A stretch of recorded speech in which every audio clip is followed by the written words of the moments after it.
Hey, it's your boy, Sergeant Hooked on Henshins. So today we're doing something a little different. I decided that I wanted to spruce up the channel a bit and still doing the Toku content. I'm always going to do the weekly reviews of Don Brothers and Revice and just Rider and Sentai in general, Power Rangers when it comes on, um, and the Henshin videos and all the Toku reviews and everything. But I do want to branch out and show like a plethora of my other interests. Not that I don't still love Toku, like that's not going away. But I just decided to add more onto the content that I can offer you guys in terms of reviews and things of that nature. So today we're going to be talking about why I am a huge Marvel fan. And I do know before I say this, there are some out there that don't jive with it. They were fans, stopped. They never were fans at all, and that's fine too. And that's totally cool. Not sure why you're on a fandom-centric channel like mine, if that's how you feel. But anyway, so my first interaction with anything Marvel probably happened mostly in the 90s when I was a kid. So around the time of like Spider-Man, the animated series, X-Men cartoon, and things of that nature. So those are kind of what got me into them. I didn't read a lot of the comics until later in life when I was a teenager, just because as a kid I didn't really.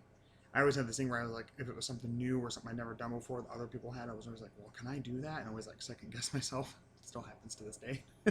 um, but yeah, so it wasn't until later that I read the comics and stuff. But what solidified it for me was honestly the very first Iron Man movie. You know, we had never gotten a superhero movie like that before that took itself that seriously, if you will, and had that well constructed of a story, the tight story writing, the dialogue, characterization, the effects, everything about it felt like your average movie, like your normal, everything a normal movie would have, but it was about superheroes. And yes, I know that before that we had the X-Men movies, we had Blade, a few other random superhero ones that had tried to come out before Iron Man came out and tried to jump on that craze and tried to make that a thing. But none of them quite hit it right enough to create a franchise out of it until Iron Man came out. And the genius thing, as many people know, is how interconnected the Marvel Universe is and how they connect to each movie. I mean, everything from basically, to me, phase 1 through phase 3 of Marvel is perfection in the way that the movies carry into each other, the ways that characters are connected, the plot points they set up. They defeat a villain here, and because of that, that has a ripple effect over here in this movie with the Guardians. They do something here, and that has a reference to something over here with Captain Marvel, what have you. And I like that because that's kind of the chaotic nature of comics themselves.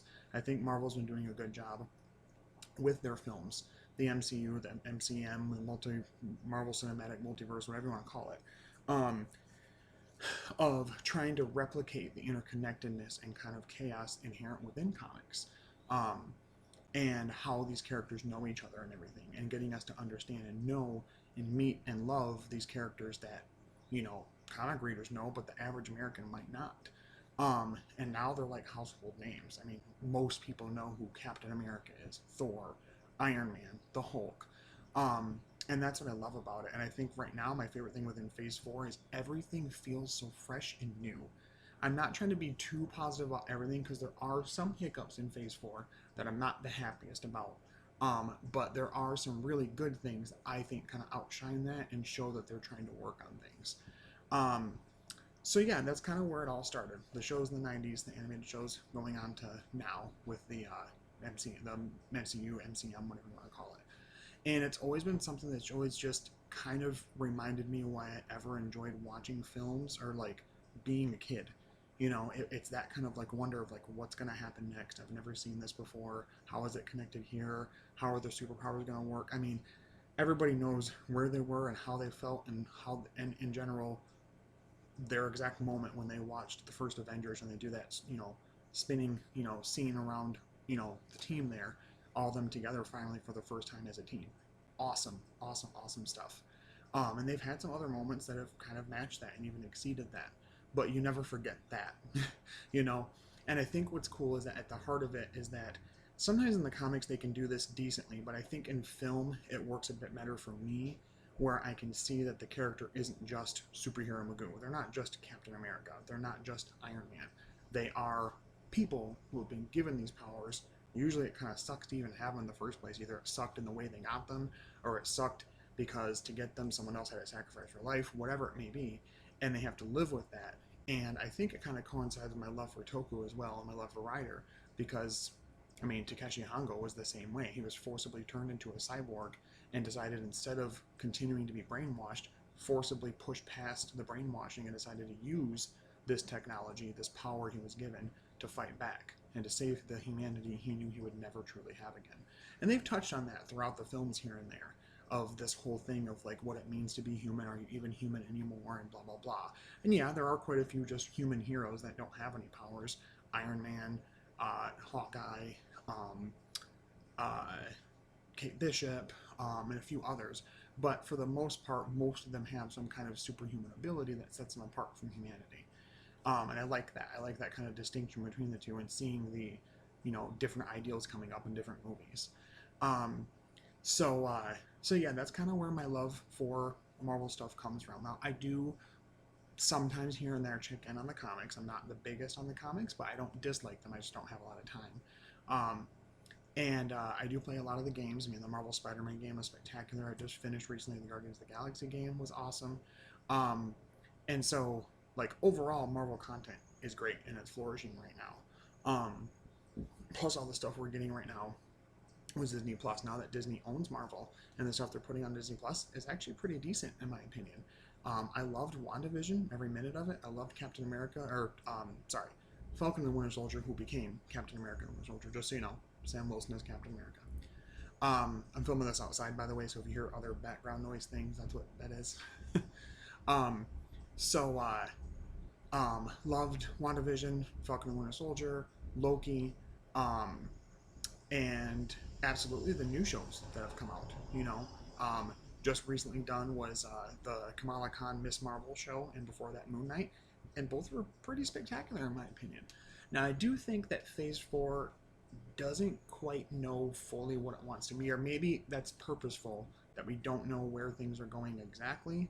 I mean, we kind of do from spoilers, stuff from Loki and introducing Kang and what that's going to bring into the fold, but that's not made like exactly 100% clear, reflected in other projects and movies, that that's what we're going for. So I think that's one kind of weakness right now, is that although Phase 4 is strong, these singular stories are good. Shang-Chi was really good. The Eternals, from what I heard, was pretty good. I don't care about Black Widow because she's already dead. Why are you going back to a movie? Anyway, and a few of the other films have been really great. Doctor Strange, Multiverse of Madness, loved it. Not seen Thor: Love and Thunder, but I've heard some good stuff. So they all, I think, kind of the thing with Phase 4 seems to be like focusing on these singular stories to set up these new members of the Avengers roster, because so many left with what happened with an Endgame and Infinity War. So that's how I kind of feel about Phase 4. I'm interested. They pulled me in. I love these certain characters. I love Shang-Chi. I love Kamala. I'll talk about that in a review on the show itself in a little while here. Record that. Moon Knight was amazing. So I just want Phase 4 to finally like give an inclination as to what this is all building towards, because that's what was so cool about Phases 1 through 3, is it was all building towards where we got to the finale of all of these characters and heroes coming together to take on Thanos. Whereas now, Thanos is gone, not a threat anymore, deleted, done, dust, whatever. And I guess King the Conqueror is going to be the next bad guy, but is he? We have no indication of that truly being it, and especially the things that happen in Eternals with some of the Celestials and stuff. It's like, is he like nothing compared to them, or what? You know what I mean? So I think it has a lot of promise, but I'm just not sure where it's going, and that may be my own understanding. Maybe that the King thing has been more apparent in some of the stuff that I'm just not paying as much attention, but it's not quite hitting it the same way as Phase 1 through 3 movies and stuff connected to it, shows, whatever, where all of that built and then crescendoed together to become each Avengers movie and eventually the Infinity War and Endgame. Because when you really think about it, Endgame could have just been it. Like, I know I love all this new stuff, and I really do. I enjoy it. It's great. But the way Endgame ended, it could have just been it, and that would have been fine. I'm glad they went farther than that. I'm glad we got Spider-Man No Way Home with the Tobey and Andrew coming back. I'm glad we got the Disney Plus shows and everything. But it could have ended at Endgame, and that would have been probably okay. And they didn't. They decided to go farther. So I'm interested in seeing where it goes. I think it has a bright future, and I think they can do some cool things with it. I love that they're bringing in a lot of different actors of color and directors of color, writers of color in general. I like that they're trying to delve more into the cultural backgrounds of characters. I'm going to talk about that in my Miss Marvel review for sure. So I really got to give them props for that, especially what they did with Shang-Chi as well.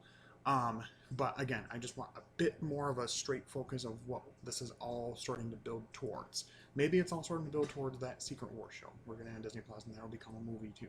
Or maybe it's all building towards fighting King the Conqueror eventually. I don't know, but um, like I was saying before, I really enjoy these films. I love the characters within them, the comics, the games, the toys are even cool. I don't have a lot of them, but they're really cool. And just in general, it's a really cool fandom to be part of. So if you guys do see some content on the channel, that's why I love this stuff so much. It pretty much matches near sort of my love for Toku. Toku's probably number one, and then I'd say Digimon, then Marvel, then Star Wars. Or maybe Marvel and Star Wars kind of battling for three, I guess. Uh, but yeah, just that's the point of this video. It seems like I'm rambling. That's kind of been it. But I just wanted to kind of discuss how I felt about Marvel stuff in general and where I'm at with things. Not that they've not had some duds, not had some goofy one-off weird movies that made no sense or like were kind of not as great as others. Thor 2 comes to mind. Parts of Iron Man 2. The entirety of Black Widow can go die in a hole. Um, Whatever Sony thinks they're doing, I don't understand what they think they're doing with the characters and stuff, the Spider-Man extra characters, because nobody cares. uh, Except for Venom. Venom's alright, but the rest of it is what the hell. But as always, thank you guys so much for watching, for subscribing, for commenting, for sharing, watching the videos. I really appreciate it. I know this content isn't the one that gets the most engagement out of you guys, and that's okay with me. I hope I can bring more people in that maybe only know about Marvel stuff. So they want to hear my Marvel opinions, then hear me say, they see my stuff in the background, they're like, what's that cool stuff behind him? They look through my videos and they find something about it, and maybe that leads them to Toku, or that leads them to some other fandom. Who knows? But I just like to show that I'm like well-rounded and open in terms of what fandoms I'm a part of. I'm not just a one-trick pony. I talk about Toku a lot, but I also talk about Marvel, and I also talk about Star Wars, and I also talk about Digimon. So there's a lot of parts to what my interests are in general. But let me know in the comments, what is your favorite Marvel movie moment or favorite character within the movies or the shows or the comics? Have a favorite issue of a comic, an actor you think has been perfect in the role or you didn't like in the role or you think somebody else would have been better. So yeah, let me know in the comments what you guys think. Coming up after this, I'm going to probably review the Miss Marvel show. It just finished today. I watched episode 6. So I'm going to do an overall series, kind of talk about that. Give it a good score, give it a score there. And probably something on Moon Knight as well. And then sometime soon-ish, I'm going on vacation today for a few days, so probably not as soon as I want, but soon-ish, I'm going to put out some videos on some Knights of the Republic stuff. I want to talk about the first game and why you should definitely give 2 a chance. And things connected to Digimon as well. But anyway, thank you guys so much for watching. But as always, stay up to intentions and superheroes and kapoom kapow, bing bang boom, ba da da da da da da. I don't know. I'm just trying to do cinematic music. I don't know what that was trying to be. I'll get copyright strike if I actually do the music. Anyway, bye.